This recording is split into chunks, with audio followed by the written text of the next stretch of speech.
Hello everyone, welcome to my class. In this today's episode, I am going to continue the concept of this chapter, Government Policies for Business Growth.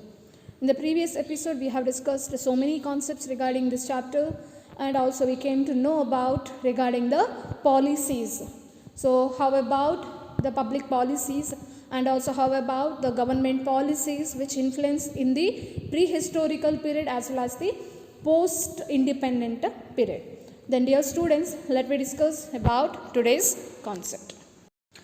In the previous episode, we have discussed about the public policies with the help of what few examples also. That is how about Rohit, his business, and also Sukhbir, Ranga and Bharat, and regarding the coke, the product of coke. So what about the policies which followed by each country? So that we discussed in the previous episode. Now let's discuss about what are the nature of public policies or the characteristics of public policies. Then let's discuss about regarding the characteristics. First one, public policies are always goal oriented.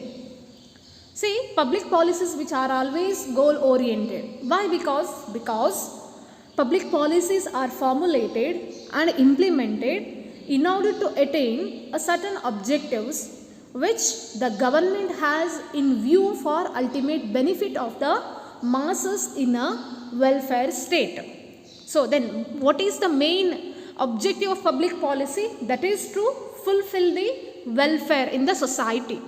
Okay. So that in order to attain that welfare in the society, then definitely the government or the country or the state policies which they are having a certain objectives, right? So that objective is like that, nothing but it is what goal oriented. Okay, so that the policies which are formulated and implemented to attain a certain objectives, so that fulfillment of objective is what? That is goal oriented objective.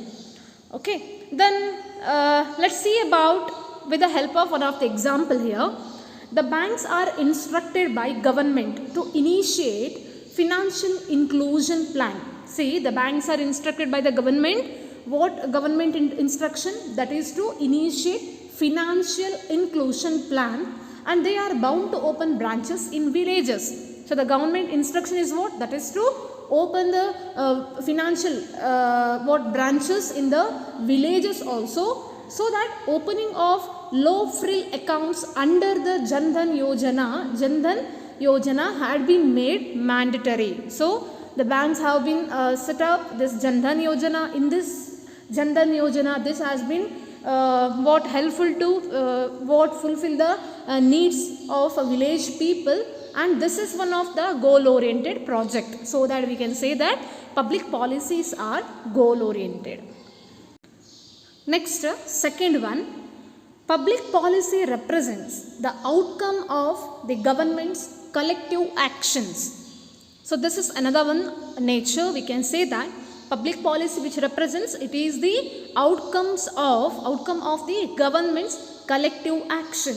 How to say that it is government's collective action? That means that is a pattern or course of activity or the government officials and actors in a collective sense than being their discrete and segregate decisions. That means the decisions always be in the collective manner, not in the individual based. Okay, take one example here. That is the whole legal system of India stands on collective action. Right? The legal system of India, it is what? One of the example for the collective actions. How it works? See, the courts of law starting from magistrate court to Supreme Court. This is one.